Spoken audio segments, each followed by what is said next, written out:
Welcome to Matthew on Monday. Some selected verses from this week's reading in chapter 5. So when you are offering your gift at the altar, if you remember that your brother or sister has something against you, leave your gift there before the altar and go.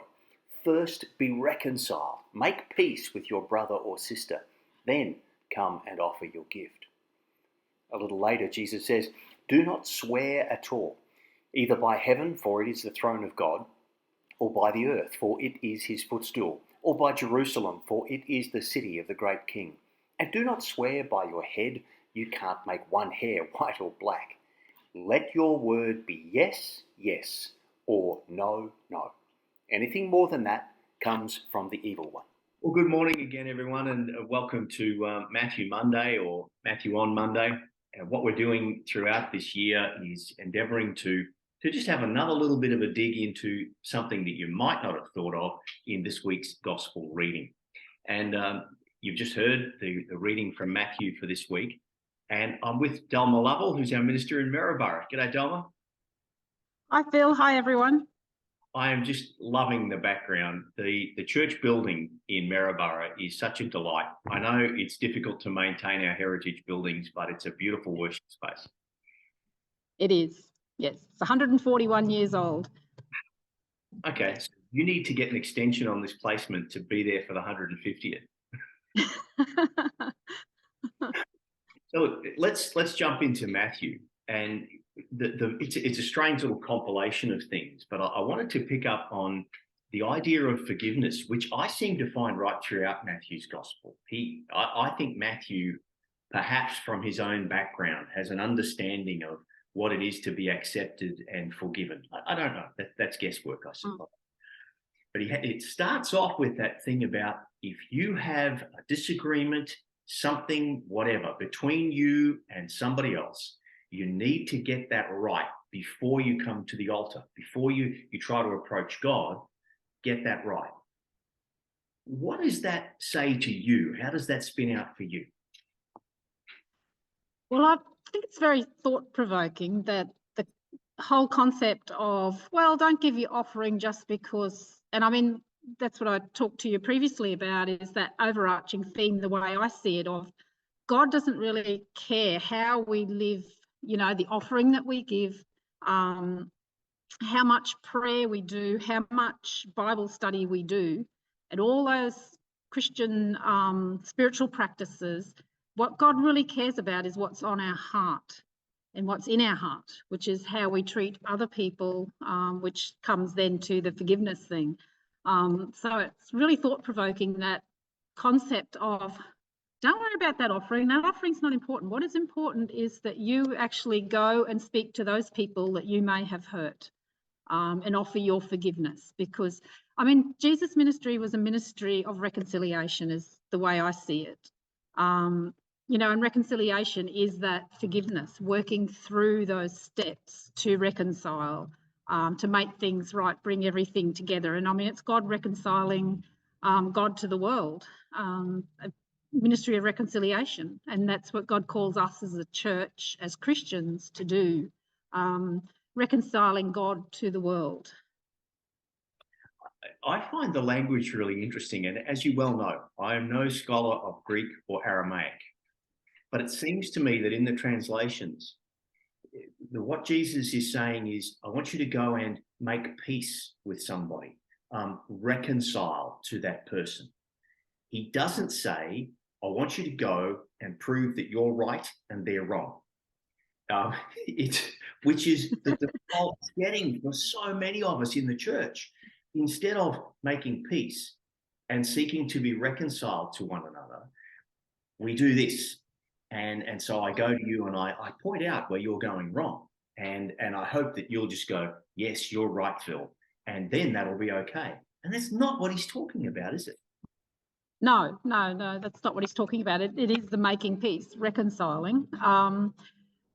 Because we might think we're right about something, but the other person might think they're right about something. And often there's so many different ways that we can view things, even interpretation of the Bible, that it's accepting that we may have differences and understanding that that's okay, to have differences, to not agree on everything, and just to, be in the world with each other and accepting that we are different, and we've all got a different worldview is something I've been talked about a couple of weeks ago. In the worldview, we all have different, we've all grown up differently. Not all of us have been part of the church all of our lives either.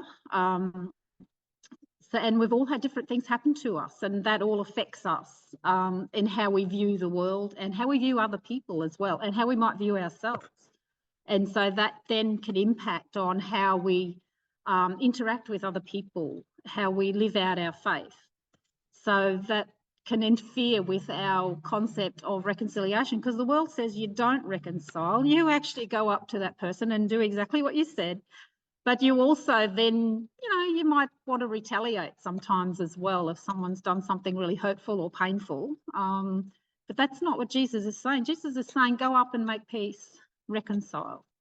And that's a tough call at times. Oh, for sure. And yeah. You're right. We live in order for someone to win, somebody else has to lose way of the world. We talk about the win-win situation, but really, provided I get the win, that's really what matters. And yet Jesus is saying, you can't come to the altar. You can't come to worship. It's just not a possibility if you're holding this stuff, that's going to keep you from God. I wonder if there's almost a kind of a KISS principle in this, the keep it simple, Smith.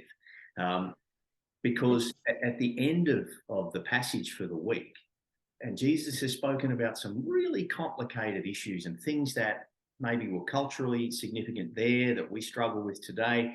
But he just says, let your yes be yes and your no be no.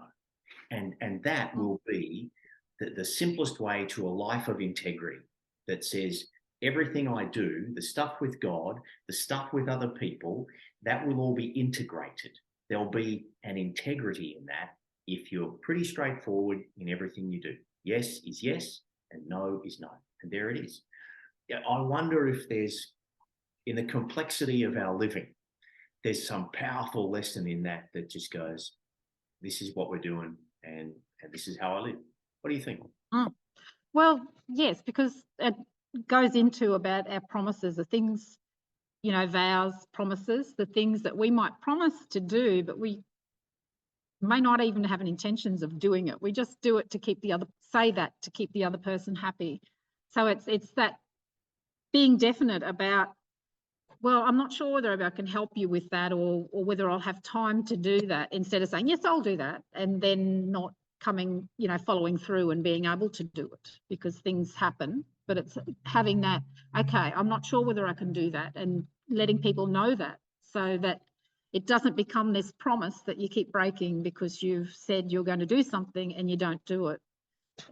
And that's every part of your life, whether it's part of, within the church and our roles that we do, or whether it's in your family, in your community or your friends, that you make promises and, keep making promises, multiple promises that you just, we can overload ourselves with expectations because we keep saying yes.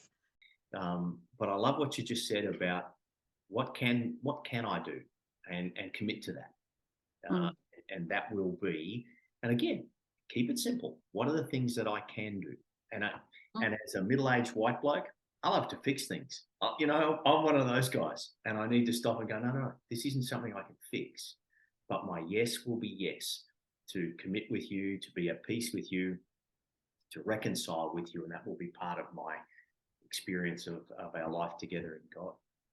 Delma, thank you so much. Putting framework and boundaries around the things you commit to, of yes, I'll do, but I will only be able to do this, not some huge thing, just something small. Keep it simple. Thanks, Delma. Really appreciate it. Every blessing for this week. And I hope you're enjoying the Matthew gospel thing as much as many people are. To focus on one gospel for a while is a bit of a treat, really. It is. It is, yeah. I love Matthew's gospel. I call it the ouchie gospel because it really makes you stop and think. Hold that thought for the week. Thanks, Delma. Thanks, Phil. God bless. Bye.